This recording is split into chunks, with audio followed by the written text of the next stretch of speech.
नमस्कार सभी को, कैसे हैं आप सभी? सभी का स्वागत है आपके अपने RWA चैनल पर। तो आ जाएंगे सभी और आज का सेशन स्टार्ट करते हैं। जी जल्दी से आ जाएंगे सभी साथी।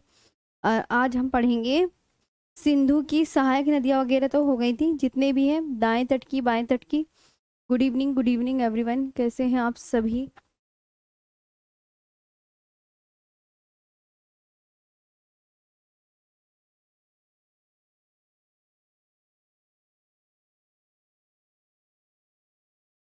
हम्म। जी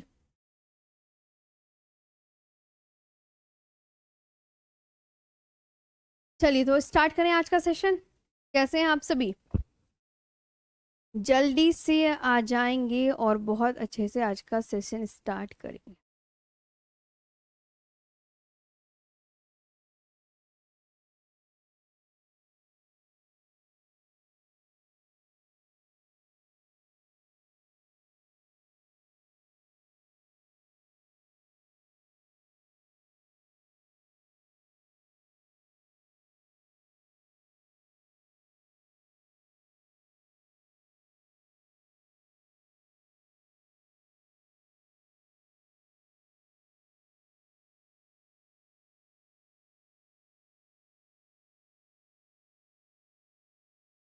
ठीक है, जल्दी आ जाओ।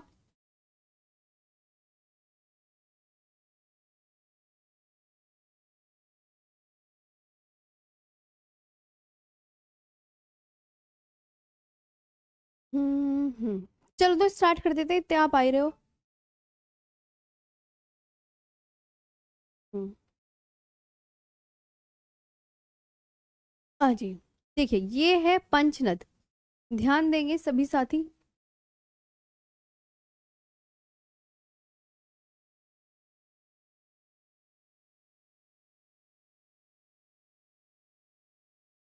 ये है पंचनद, 5 रिवर्स ऑफ पंजाब। एग्जामिनर ना इसके बारे में ये पूछता है कि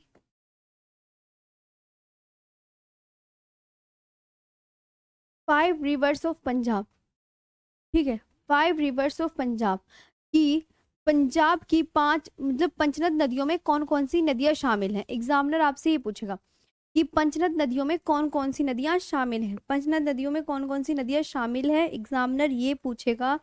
तो आप आंसर करेंगे, एक तो झेलम, एक चिनाब, एक रावी, एक व्यास और एक है सतलुज।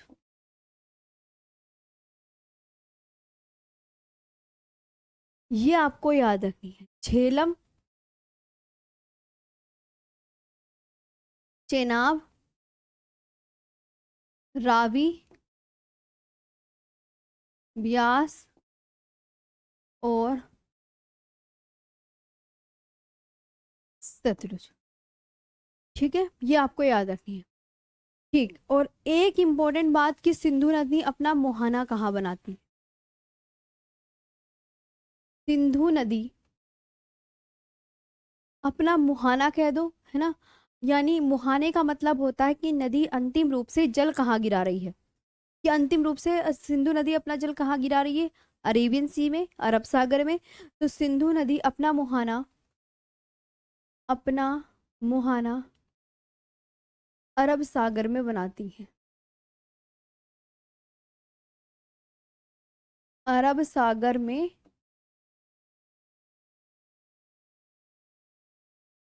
बनाती है सिंधु नदी अपना मुहाना।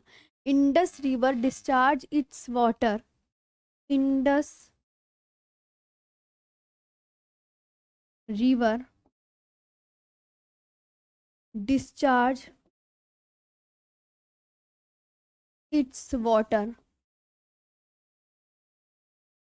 इनटू अरेबियन सी।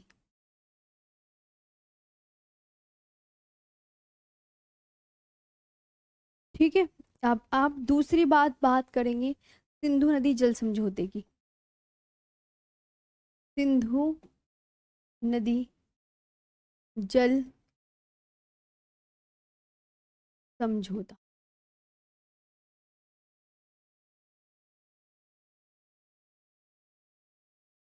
सिंधु नदी जल समझौता, यानी इसे क्या बोलते हैं, Indus water treaty.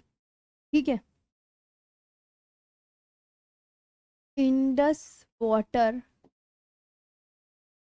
TREATY, Indus water treaty.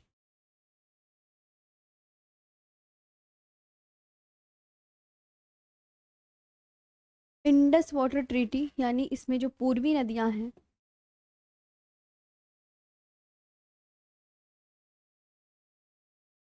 पूर्वी नदियां यानी ईस्टर्न रिवर्स,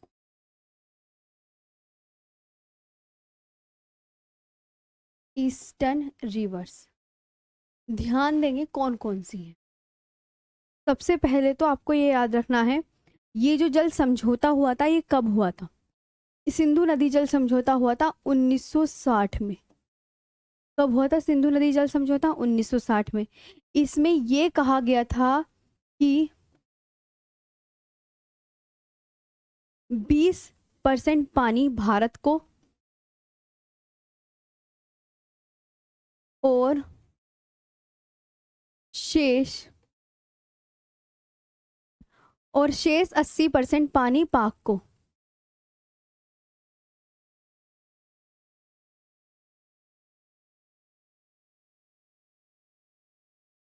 ठीक है, पूर्वी नदियां कौन कौन सी हैं? तो आप बोलोगे व्यास, रावी, व्यास, रावी और सतलुज।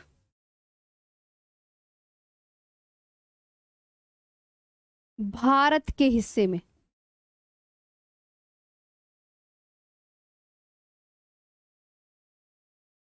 ठीक है, ये आपको बहुत अच्छे से याद रखनी है। व्यास, रावी और सतलुज किसके हिस्से में आएंगी? व्यास, रावी और सतलुज भारत के हिस्से में आएंगी। व्यास, रावी और सतलुज। व्यास, रावी और Sutlej is part of India, is part of India. ठीक है, ये आपको बहुत अच्छे से याद रखना है। पहली बात तो इसका रिवीजन करो कि सिंधु नदी जल समझौता हुआ कब था। सिंधु नदी जल समझौता 1960 में हुआ था। 1960 में हुआ था। इसमें यह कहा गया था कि 20% जो पानी है वो भारत को दिया जाएगा और शेष 80% पानी किसका होगा? पाक का। इसमें एग्जामिनर ये पूछता है कि सिंधु नदी जो जल समझौता हुआ था उसमें पूर्वी नदियां कौन कौन सी हैं? तो व्यास, रावी और सतलुज, ये जो पूर्वी नदियां हैं या भारत के हिस्से में कौन सी नदियां आएंगी, ये भी पूछ सकता है।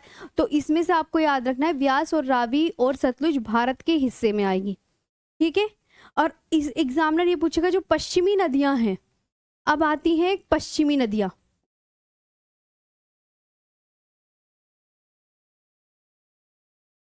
पश्चिमी नदियां, इसे क्या बोलते हैं? पश्चिमी नदियां को वेस्टर्न रिवर्स।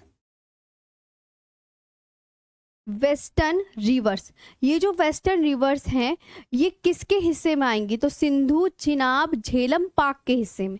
सिंधु, चिनाब और झेलम पाक के हिस्से में।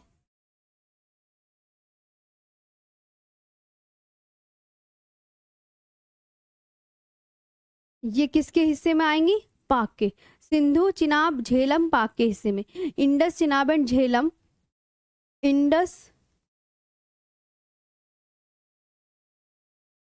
चिनाब और झेलम। इंडस, चिनाब और Jhelum is part of Pakistan.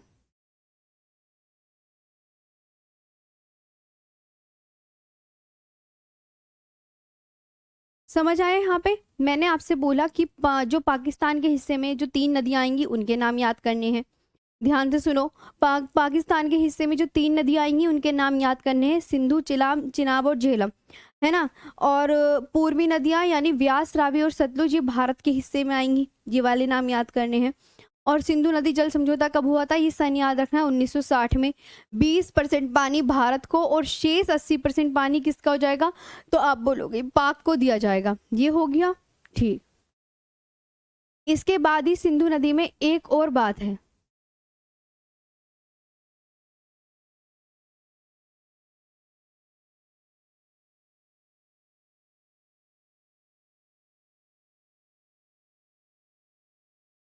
ठीक, चलो।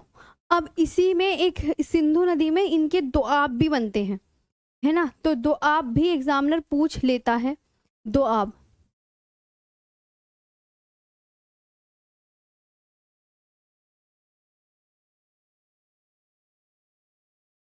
दोआब, ठीक है। दोआब यानी क्या होता है? दो नदियों के बीच का भाग। दो नदियों के बीच का भाग, ठीक है। दो नदियों के बीच का भाग, area between two rivers, area between two rivers is known as Doab, is known as Doab, ठीक है। Area between two rivers is known as Doab, दो नदियों के। इसकी डेफिनेशन आपसे पूछ लेंगे कि दोआब, चार ऑप्शन दे दिए जाएंगे कि ये दो नदियों के बीच का भाग होता है, या दो झीलों के बीच का भाग होता है, या दो पर्वतों के बीच का भाग होता है, या दो घाटियों के बीच का भाग होता है दोआब। तो आप किस पर टिक कर कर आएंगे? आप इस पर टिक कर कर आएंगे, दो नदियों के बीच का भाग। ठीक, आगे बढ़ते हैं। इसके बाद दोआब, अब इसमें सिंधु जो है ना, इनकी जो सहायक नदियां हैं, ये दोआब बनाती हैं। जैसे बिस्ट दोआब, कौन सा दोआब? बिस्ट दोआब।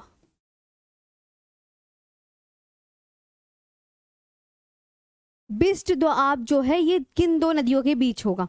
देखो, इसमें सीधा सीधा आपको कैसे याद करना है। ये बै से कौन सी नदी हो जाएगी? इसके शुरू के जो दो वर्ड हैं, इसके जो शुरू के दो शब्द हैं, ये बी से ब्यास और स से सतलुज, ब से ब्यास और स से सतलुज। तो आप क्या बोलोगे? व्यास और सतलुज नदियों के बीच का भाग, व्यास और सतलुज नदियों के, नदियों के बीच का भाग, ठीक। व्यास और सतलुज नदियों के बीच का भाग, बिटवीन व्यास एंड सतलुज।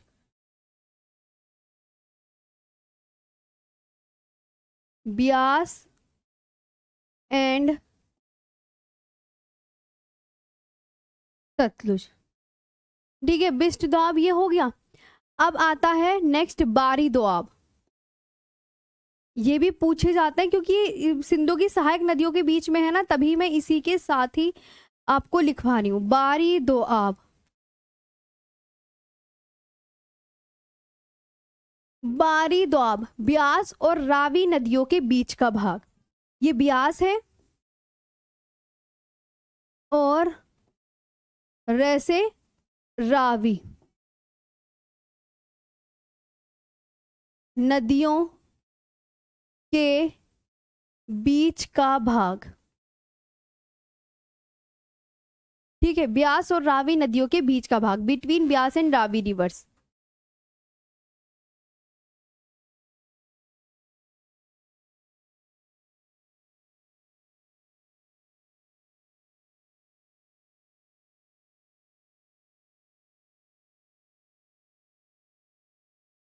ये हो गया। तीसरा आता है रचना दोआब।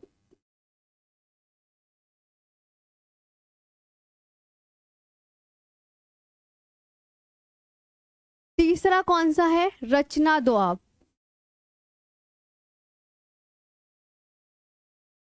रै से कौन सी हो गई नदी? रावी। च से कौन सी नदी हो गई? चिनाब। तो ये किन दो नदियों के बीच का भाग होगा? इसमें आपको याद नहीं करना, इसमें तो यही देखना है, रावी और चिनाब नदियों के बीच का भाग,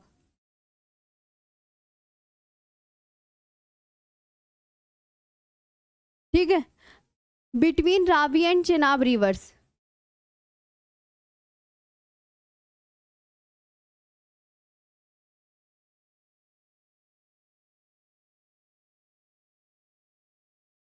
between Ravi and Chenab reverse.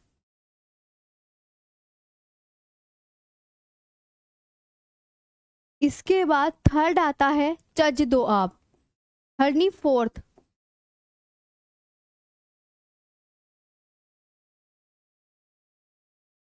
कौन सा आता है? चज दोआब।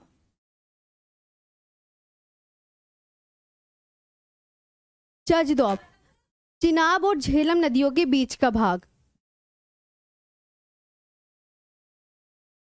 और झेलम नदियों के बीच का भाग। ठीक है, चिनाब और झेलम नदियों के बीच का भाग, between Chenab and Jhelum reverse.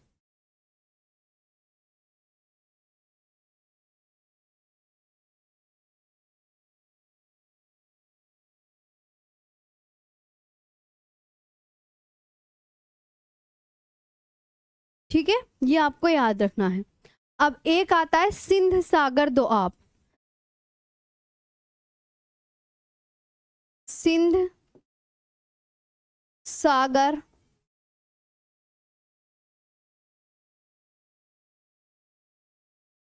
Sindh सागर दोआब।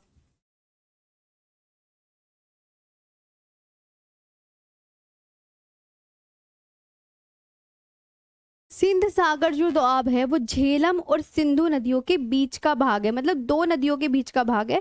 और दो नदियां आपको कैसे पहचाननी है? शुरू के लफ्ज से पहचाननी है। जैसे रावी जैसे चिनाब, वैसे ब्यास जैसे रावी वैसे ब्यास, जैसे सतलुज और जैसे चिंदू वो जैसे चिनाब, और झ से झेलम, इस तरीके से आपको पहचाननी है। झेलम और सिंधु नदियों के बीच का भाग, झेलम और सिंधु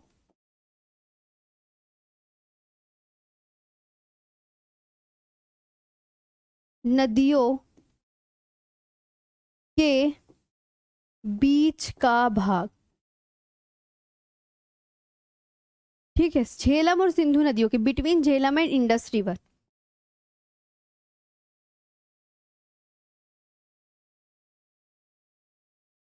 एंड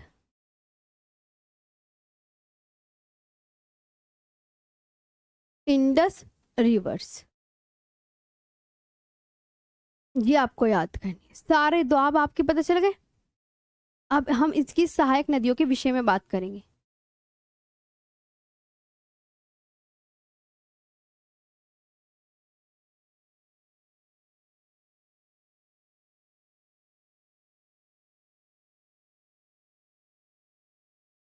ठीक है जी जी, समझ आया? कैसे समझा मैंने बता दिया। चलो आज तो मैं तुम्हें जल्दी क्लास छोड़ूंगी भाई, ठीक है। हाँ, थोड़ा सा मेरी बेटी की छोटी सी है ना, उसके इंजेक्शन लगा है, तो इसलिए थोड़ा मैं जल्दी क्लास छोड़ दूंगी। वो रो रही है बहुत ज़्यादा। ठीक, मैं नहीं अभी, इसलिए पहले ही बता दिया मैंने आपसे। देखो मैप देखो फटाफट, देखो वो रो रही है, उसकी सोने की आवाज़ तो आपको आ नहीं रही होगी, खैर। ये देखो, झेलम कहाँ है?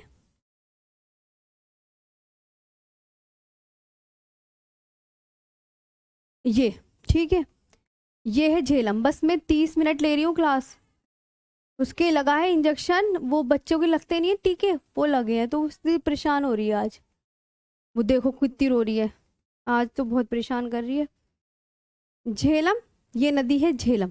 अब हम इसकी सहायक नदियां पढ़ने जा रहे हैं। ओ रो रहा ऐसे।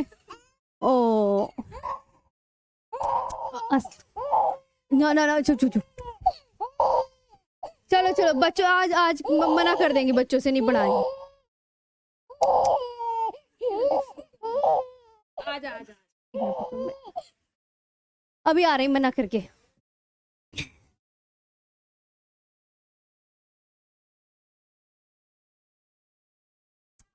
मैम ये दो आप तो दिखा दो। अब मेरी देखो कल दिखाऊंगी, वो आज उसके इंजेक्शन लगे हैं ना, वो रो रही है, तो मैं ना तुम्हें ना कल करा देती हूँ।